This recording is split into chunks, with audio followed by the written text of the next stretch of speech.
Oke, perkenalkan nama saya Muhammad Fauzan Ripai dengan NIM 2702433405 dari kelas D5BA Sistem Informasi.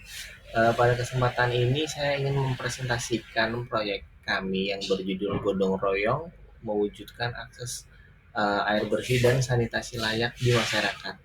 Jadi proyek ini berhubungan dengan SDGs nomor 6 mengenai air bersih dan sanitasi. Dalam presentasi saya kali ini ada beberapa konten. Yang pertama introduction yang tadi saya sudah sampaikan, lalu latar belakang, rumusan masalah, hasil temuan, solusi, refleksi diri, dan penutup. Untuk latar belakang dari proyek kita, air bersih dan sanitasi adalah hak dasar manusia dan juga aspek krusial dalam membangun berkelanjutan. Namun, saat ini masih terdapat sekitar 2,2 miliar orang di seluruh dunia yang tidak memiliki akses terhadap air minum yang aman. Di Indonesia, data BPS 2024 menunjukkan bahwa sekitar 28 juta orang masih menghadapi kesulitan dalam mendapatkan air bersih yang layak untuk dikonsumsi. Masalah ini tidak hanya berkaitan dengan infrastruktur, tetapi juga perilaku masyarakat yang belum sepenuhnya menerapkan pola hidup bersih dan sehat, serta kurangnya partisipasi dalam menjaga fasilitas yang ada. Dalam rumusan masalah proyek kita yang kita bangun, berdasarkan latar belakang tersebut, terdapat beberapa pertanyaan yang menjadi inti dari masalah ini. Itu seperti apa? Yang pertama, mengapa akses terhadap air dan sanitasi masih terbatas di daerah terpencil? Itu juga masih menjadi pertanyaan. Mengapa partisipasi masyarakat dalam pemeliharaan fasilitas masih rendah? Lalu bagaimana gotong royong dapat mendukung pencapaian SDG 6? Lalu bagaimana mahasiswa dapat berperan aktif dalam hal ini?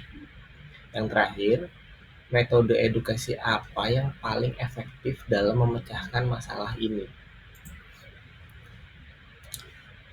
Dari hasil temuan yang kita jalani di proyek ini, berdasarkan observasi dan diskusi kelompok kita terfokus bahwasanya masyarakat masih mengalami kesulitan dalam mengakses air bersih, terutama selama musim kemarau. Yang pertama karena sumber air yang tersedia terletak jauh dan kualitasnya belum memenuhi standar kesehatan. Yang kedua, beberapa fasilitas MCK sudah dalam kondisi rusak dan kurang terawat.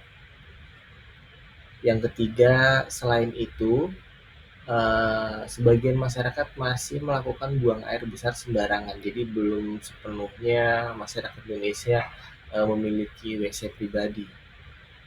Lalu tim teknis juga menemukan adanya pipa-pipa bocor, penumpukan sedimen, dan kurangnya filter. Mungkin kita sering beberapa kali menemukan seperti jalan ya, kayak ada pipa PDAM yang bocor atau pipa air swadaya masyarakat yang tidak ter-maintain dengan baik, seperti itu.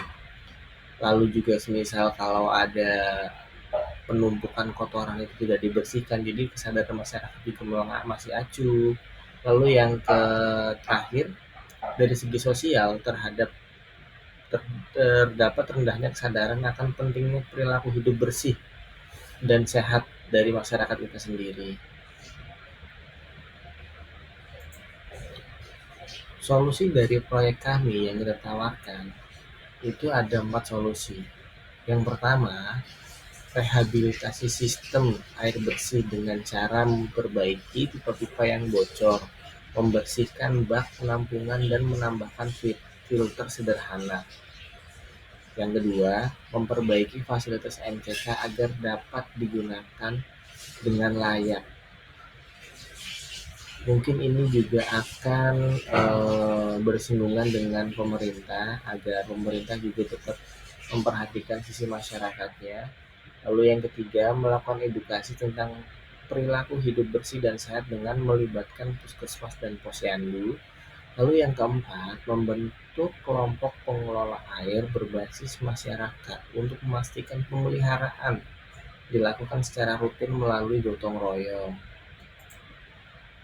Dari proyek ini saya mendapatkan pengalaman bahwasanya saya menyadari bahwa sekedar membangun fasilitas itu tidaklah cukup. Keberlanjutan program itu sangat bergantung kepada kesadaran dan rasa kepemilikan masyarakat. Sedangkan di masyarakat kita itu sangat kurang rasa kepemilikannya.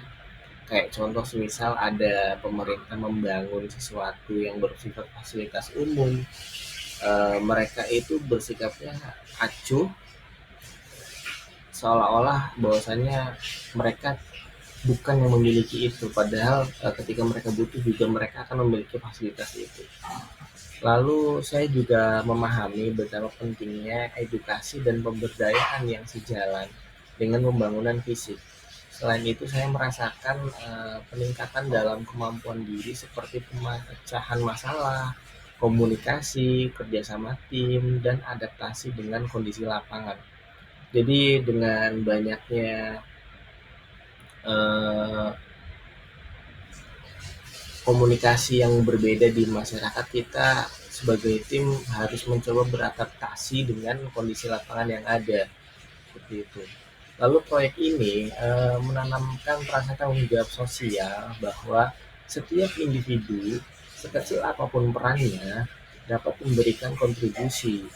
Saya berkomitmen untuk terus terlibat dalam kegiatan serupa demi lingkungan dan kesehatan masyarakat yang lebih baik. Seperti itu. Sebagai kesimpulan, proyek ini menunjukkan bahwa gotong royong merupakan kunci keberhasilan dalam mewujudkan akses terhadap air bersih dan sanitasi yang layak. Kegiatan ini sejalan dengan SDG nomor 6 yang bertujuan untuk menjamin ketersediaan dan pengelolaan air bersih serta sanitasi yang berkelanjutan bagi semua. Yang terpenting, mahasiswa memiliki potensi untuk menjadi agen perubahan melalui tindakan nyata, edukasi, dan kolaborasi dengan masyarakat. Mungkin sekian presentasi terkait proyek saya dengan terkait ketersediaan air bersih dan sanitasi. Mohon maaf apabila ada salah kata, apabila ada materi yang salah atau terlewat, mohon dikoreksi. Terima kasih, selamat malam.